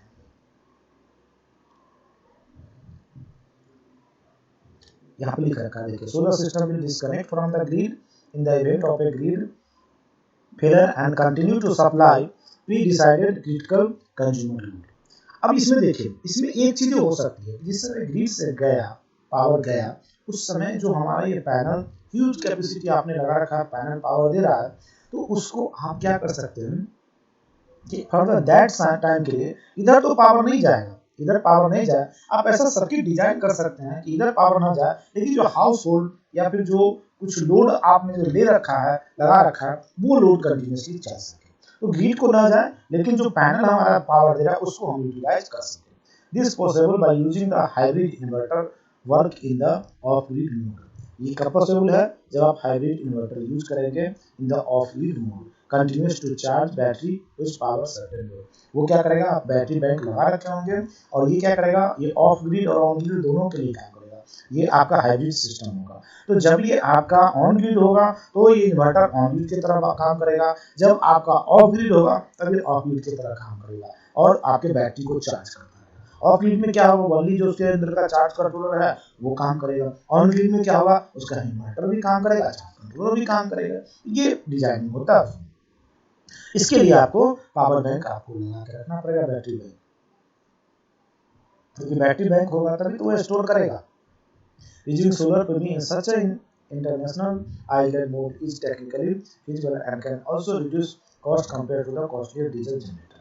इस केस में आपके सोसाइटी में, आपके घर में कहीं पर डीजल जनरेटर यूज हो रहा है, तो आप सोलर को इस तरह से यूज करके आप अगर हाइब्रिड इन्वर्टर लगाते हैं तो अपने घर की जो कंजम्पशन है उसको आप सेव कर सकते हैं। आपको डीजी यानी कि डीजल जनरेटर चलाने की जरूरत नहीं है। टाइपिकल फंक्शन एमपीपीटी पहले बता रखा है। एंटी आइलैंडिंग ये भी इन्वर्टर ही करता है। ग्रिड सिंक्रोनाइजेशन जो फ्रीक्वेंसी मैचिंग की बात कर रहा था वो, एंड डेटा लॉगर करने का मतलब क्या हुआ कि जो आपका ग्रिड से सिंक्रोनाइज किया, उसके बाद डेटा जो आउटपुट डिजिटली देता है, वो सब चीजें ये आपका इसमें दिखाएगा। ये आपका इन्वर्टर का है ट्रांसफार्मर, ठीक है, inverter transformer and transformer less. एक है ट्रांसफार्मर के साथ एंड दूसरा है ट्रांसफार्मर लेस। अब तो ज्यादातर ट्रांसफार्मर लेस ही हो रहा है, उसमें आपका इलेक्ट्रॉनिक सर्किट यूज होता है, और ट्रांसफार्मर तो ओल्ड मॉडल हो रहा है। इसमें कॉइलिंग ये लगता था, mechanical switching and generate heat and noise, इसमें हीटिंग होता है। लेकिन इसमें क्या होता है, इलेक्ट्रॉनिक सर्किट लगता है और वो जो है आपका इजीली है सो काम करता है। Electronic switching efficient and compact lighter, इस तरह के ट्रांसफार्मर इस तरह के बनते हैं। ये तो वही चीज़ है जो पहले आपको बताया वही।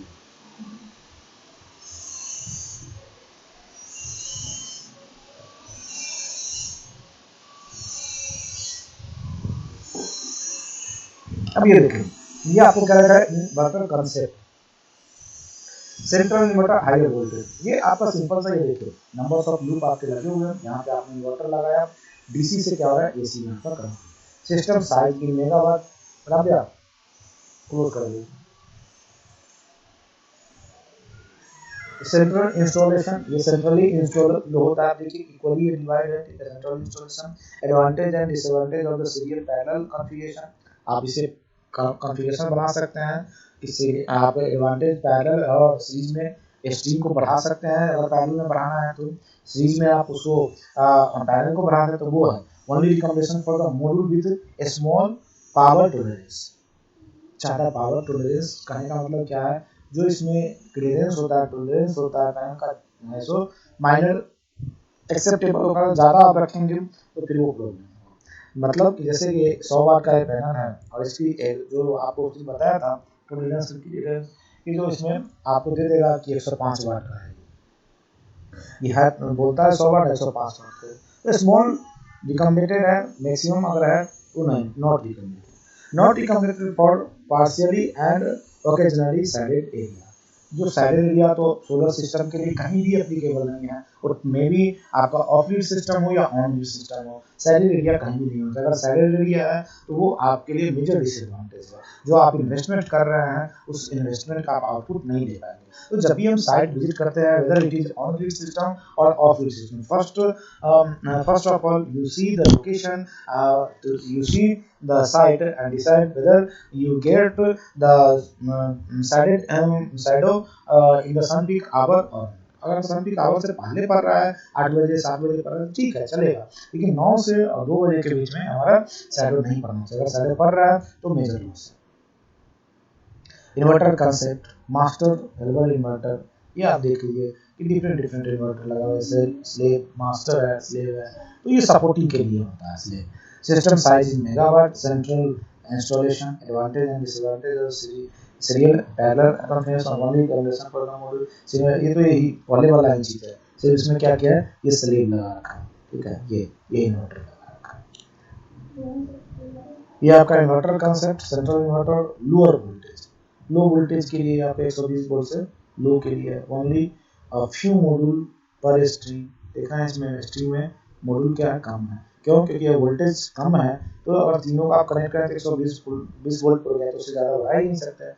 शेडिंग हैज लेस इन्फ्लुएंस है, अगर शेडिंग होगा तो कम इन्फ्लुएंस करेगा, क्यों, क्योंकि अगर इस स्ट्रीम पे आ रहा है तो यही स्ट्रीम तो डैमेज होगा, तीन ही डैमेज होगा। लेकिन इससे पहले वाले में अगर देखें शेडिंग आ रहा है तो इसमें देखिए 1 2 3 4 5 6 पैनल लगे हुए हैं। अगर इस पे शेडिंग आ रहा है तो पूरा ये स्ट्रीम काम नहीं करेगा, इसमें ज़्यादा लॉस है।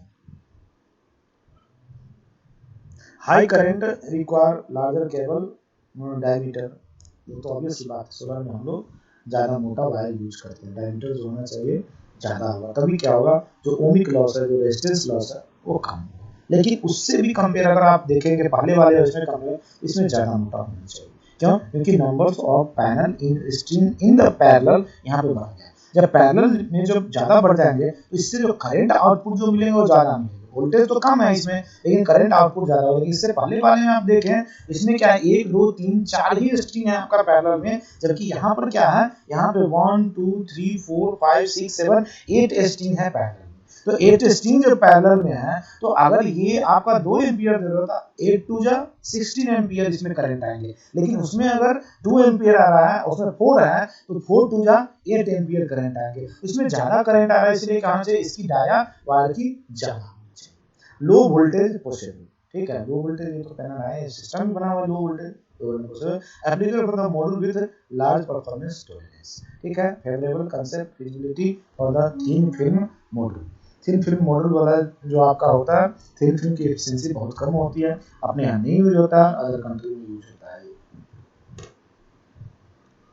ये देखिए ईच स्ट्रीम में मैं क्या बोल रहा था कि आप छोटे छोटे लगाइए इन्वर्टर, एवरी स्ट्रीम में एक इन्वर्टर, एवरी स्ट्रीम में one inverter, one inverter. Each inverter work at its individual maximum power point, different condition irradiation orientation temperature setting for different partial generator are acceptable, put similar module into one stream। ये पहले भी मैंने discuss किया है कि जब भी आप स्ट्रीम बना रहे हैं तो मॉडल शुड बी सिमिलर का है। अगर आपने टाटा पावर का लिया है तो सारे पैनल क्या होना चाहिए, टाटा पावर का होना चाहिए। यदि आपने विक्रम सोलर का लिया है तो सारे पैनल क्या होना चाहिए, विक्रम सोलर की सेम काइंड का आप यूज करेंगे, उसमें लॉसेज नहीं होंगे। अगर डिफरेंट काइंड के होंगे तो लॉसेज होंगे। देखिए डिफरेंट कंपनी जो बनाती है वो, जैसे टाटा पावर वो कहीं और से सेल ले रही होगी, वो मैन्युफैक्चरिंग कर रही होगी। जो आपका विक्रम सोलर है उसकी परचेजिंग कहीं और से सेम काइंड का मटेरियल यूज नहीं कर रहे होंगे, तो वहां पे लॉसेज आपके ज्यादा होंगे।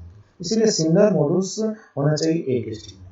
Decentralised installation of the inverter, no need of combiner box. जब आप इस तरह से ब्रांड बनाएंगे तो कंबाइनर बॉक्स की जरूरत नहीं, क्योंकि ऑलरेडी आप देखिए यहाँ से पॉजिटिव निगेटिव, यहाँ से सब निकल रहा है, और अल्टीमेटली आपको दो ही इंड मिलेंगे, पॉजिटिव और निगेटिव। आपको जो सॉरी दो वायर जो आपको कनेक्टिंग मिलना चाहिए वो दो आपको ऑलरेडी मिला। No need of the combiners, mass production of the inverter lowers production cost.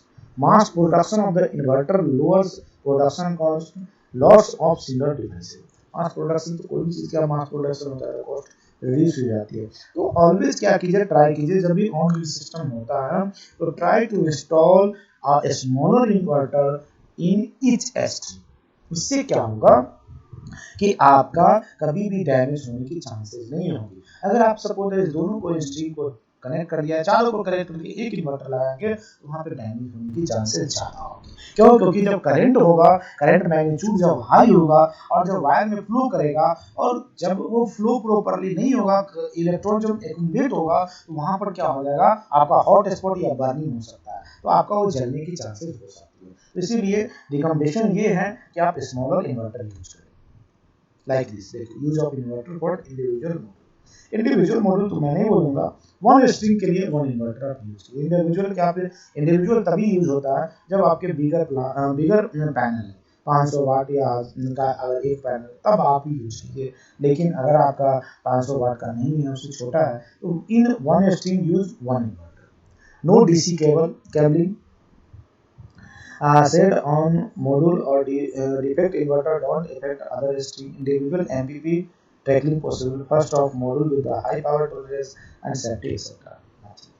ये आपको दिखा रखा है समझो इन्वर्टर कंसेप्ट क्या क्या हो सकते हैं कंसेप्ट। एक तो आपने सारे इन्वर्टर का एक बड़ा सा लगा दिया एसी, जो मैं जिसके लिए आपको बार बार मना किया है कि ये इस तरह की प्रैक्टिस में ना लाए, ये गलत है।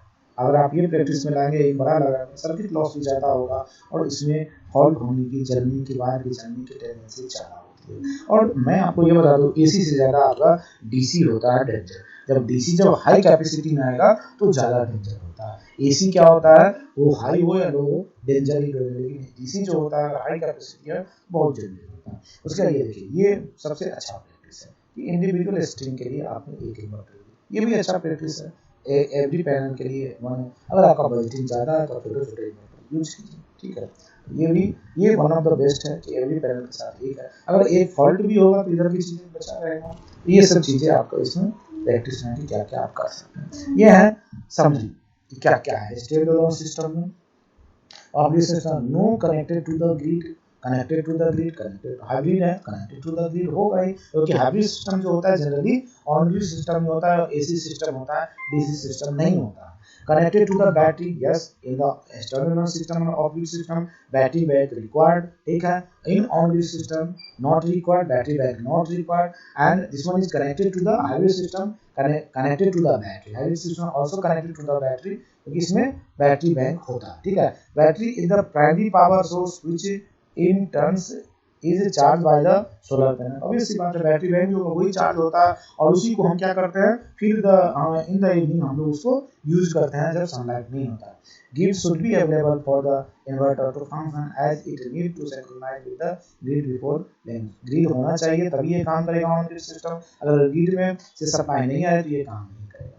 दे are combination of both the off-grid and the grid tie inverter have intelligence to switch between the various power sources. ये जो होता है ऑफ ग्रिड अपने जो हाइब्रिड इन्वर्टर की बात कर रहे थे वो होता है, ये दोनों ही केस में काम करेगा, ये एज ऑफ ग्रिड भी काम करेगा एंड ऑन ग्रिड भी काम करेगा। तो ये सारे सिस्टम आपको दिखा रखा, ये आपको स्ट्रीम दिखा रखा, ये आपका सेंट्रल दिखा रखा, ये सारे स्ट्रीम है, ये आपका बैटरी बैंक है, ठीक है, और ये आपका माइक्रो इन्वर्टर है। ये इस तरह का इन्वर्टर लागू होता है पैनल के बैटरी इंडिविजुअल पैनल के साथ लगा होता है, ये छोटे छोटे से ऐसे इन्वर्टर लागू होते हैं। यहाँ से निकला, इसमें चलाया, यहाँ से आपने एसी पावर आउटपुट लेना शुरू कर दिया। सर्किट टोपोलॉजी सेंट्रल, ठीक है, ये सेंट्रल इस तरह के होंगे, डीसी से एसी इस तरह सेंटर में लगेंगे। स्ट्रीम टाइप, ये आपका मॉड्यूल टाइप।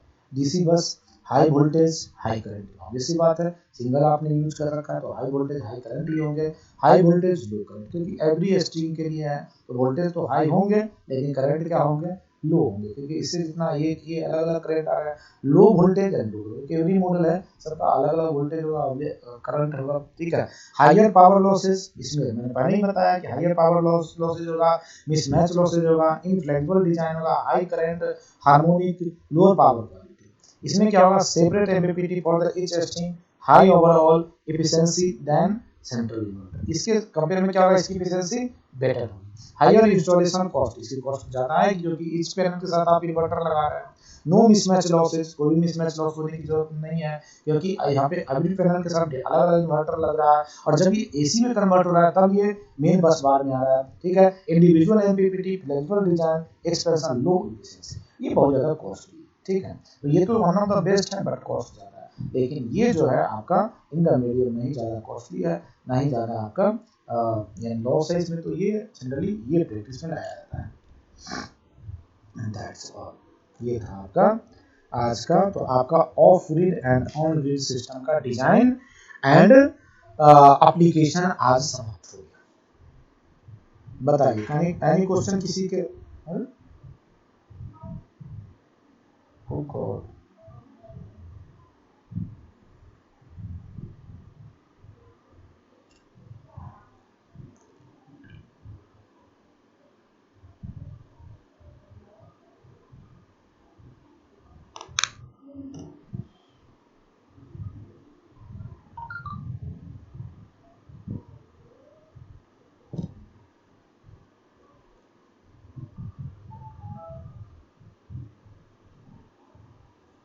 नेट बंद है क्या जी? लोग का चल रहा है गूगल मीट,